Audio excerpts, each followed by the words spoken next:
Hey guys, it's Elisa again. I'm actually re-recording this grooming customers into coaches because the first video that I made was a little too long for YouTube and I wasn't able to split the video in half. So I'm hopefully going to cut this one down a little bit so it'll fit, and if not, I'm keeping track of the time so that I know and I can cut it into two parts if I need to.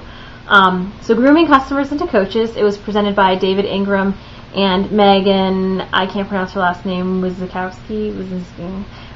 But they were very interesting. Meg actually talked more than David did, but she had a lot of good information. I felt like a lot of the things she said really hit home for me, or like good takeaway points. So they focused for like the first half of the session on how to build a good challenger, how to make somebody a good customer of yours, how to make somebody work well in a challenge group. And at first I was like, I don't understand. I thought this was about coaches, but then I realized, hey, to get a good coach, you need to have a good challenger, and the best place to find good coaches is in your challenge groups. So you want to make the best challengers so then you can groom them into good coaches. So the first thing, and one of the most important things that they said you can do for any challenger and any coach, is to build a relationship. And that's the common theme throughout every session you had at Summit, and basically just even meeting all the other coaches, is you have to build relationships with people, because then people will see you as sincere, people will trust you, and they will trust your opinion, and they'll most likely do the things that you ask of them because they will believe that you have their best interests at heart. And so basically building the relationship by understanding what their goals are, by making recommendations that are specific to that person. I touched on this before, but make recommendations that are specific to that person, so that they feel personal. You want to encourage them to be responsive and to interact in groups, because that does create the best environment for challengers, and then they see the potential in coaching. You want to teach your challengers coaching fundamentals. Those would be like achieving goals, completing a program, achieving a weight loss goal, achieving I worked 30 days in a row goal, whatever their goal is, but help them achieve those goals. You have to always be positive. I know that should be really obvious, but like the negativity that you see sometimes on Facebook, or even some Beachbody coaches, not in our group, but I have seen some in the Fit for Life group that they post some pretty negative things, and those people aren't inspiring me to want to follow them or to want to work with them. You have to be supportive of others, so just like we are in our group, we have to be supportive of other people's ideas, even if you don't agree or if you feel that the person doesn't have a grasp on the concept. Being supportive or like offering positive encouragement instead of putting them down makes you more credible. And also, you have to be getting results through your own personal fitness and your own nutrition. So even if you're not losing a ton of weight, just in general, being happier, feeling fitter, like people notice that, and they'll if you post about it a lot, people notice it, and all of those things make a good coach, and those are the examples you want to set for your challengers. You need to build their beliefs. This was one of the points that Meg drove home that I really it was like an aha moment for me. But what she said was that the last thing people will do is believe in themselves. People want to believe in like a miracle cure, a miracle pill, a miracle wrap. They want to believe that whatever everybody else did, it's not possible for them, because how could they do it? Nobody ever believes in themselves first, or many people don't believe in themselves first. And it's really important to help them form that belief, to make them know that they can do it, that it's possible for them, and that it isn't a magical pill. It's hard work, it's determination, it's eating properly, that everyone can do it. The tools are not something specific to one set of people. Anybody can do it. You just have to have the mindset to do it. You have to build their belief that the products work. So you have to believe in the programs you're doing, believe in Shakeology, believe in yourself, but believe in the product and what it has to offer.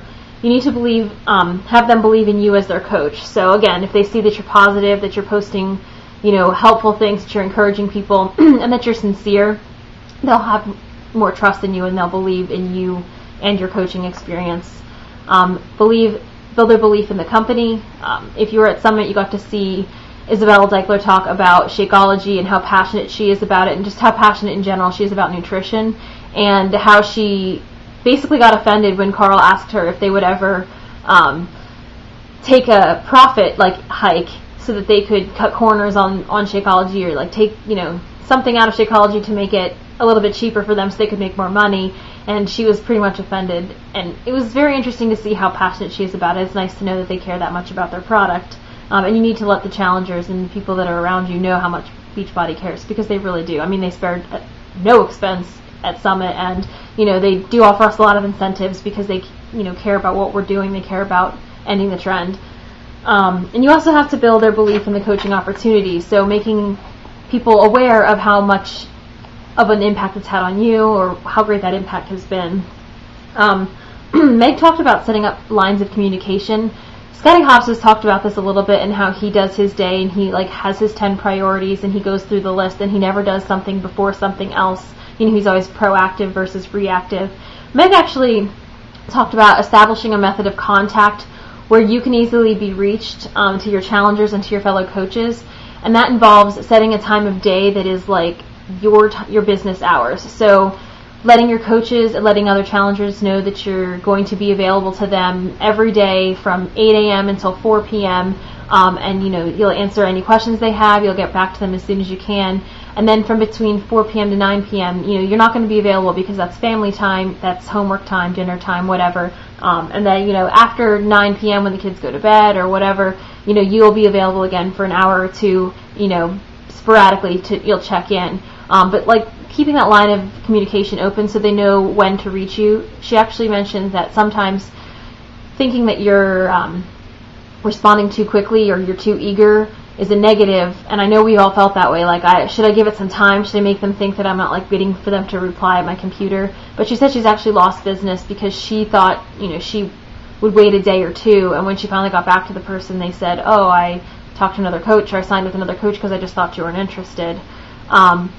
And she also talked about how we all have a preferred contact method. I prefer email or text message. When I'm at work, I can't answer phone calls, so for me it's much easier if you email me or send me a message on Facebook or text message. I can get back to you because I can kind of do that from work. And setting up a preferred contact method with your challengers and with your other coaches so that they know if they really need to reach you, the best way to reach me is this. And then also finding out from them when their best hours to reach them are and what their preferred contact method is. If they prefer being talked to on the phone, then you have to bite the bullet and say, okay, I'll talk to you on the phone between these hours. And also just getting back to people, even if you can't respond to them right away. So even if, say, you're out of town for a wedding on the weekend and you're checking in on Facebook and you see that your challenger or your fellow coach has sent you a message, giving them at least the dignity of a response. Just a quick response. Hey guys, I'm out of town for the next 2 days. I see your message and I want to give you the best response possible. I just want you to know that I'm going to get back to you on Monday when I'm home. Just keeping that line of communication open, because communication is one of the areas where a lot of us lack, or where we kind of fall short. And we can't help our challengers, and we can't groom good coaches if we're not communicating effectively. You have to know people's specific whys for why they are challengers and for why they want to be a coach, because that's the best way for you to be able to help them and for you to be able to tailor their needs and tailor things specifically to them. So you have to find out what's really motivating them, how will they feel when they accomplish whatever their goal is, how long are they willing to work towards their goal, how much time a day, how long will it take 10 years, is it worth it for them to think 10 years down the road I'll still be working out or I'll still be doing this, or do they need a result in 10 days, in which case we may not be the right option for them. If they get, this is a good question, if the person gets discouraged or they become quiet, how would they like you to approach that in the challenge group? Are they the type of person that needs some space, they just need time to come back to it themselves, and if you're a little too pushy or you question why they're not responding, does that turn them off? Or do they need you to come and say, hey, you haven't commented in 3 or 4 days, what's going on, where are you? And establishing that up front with a person is just as important as establishing their why, because you want to be able to help them the best you can and know how they would prefer you respond to them when that happens, because it will happen. It happens to all of us. You have a crazy week, you get down on yourself. How would you like your coach to respond to you and motivate you? And I thought that was a really great question. I hadn't thought to ask that of my people before. And also don't accept, surface level answers. I don't want to lose weight is not enough of a why, but what else is it? I want to lose weight so I can see my grandkids grow up. I want to lose weight so I can, fit into my wedding dress in 2 years. Whatever that why is, it's got to be a little bit more specific and more personal than I just want to lose weight. Because everybody could stand to lose some weight, but what is the more personal reason? I'm going to cut this video now so that I can get it on on YouTube, and then I will put on part 2 after this. Okay?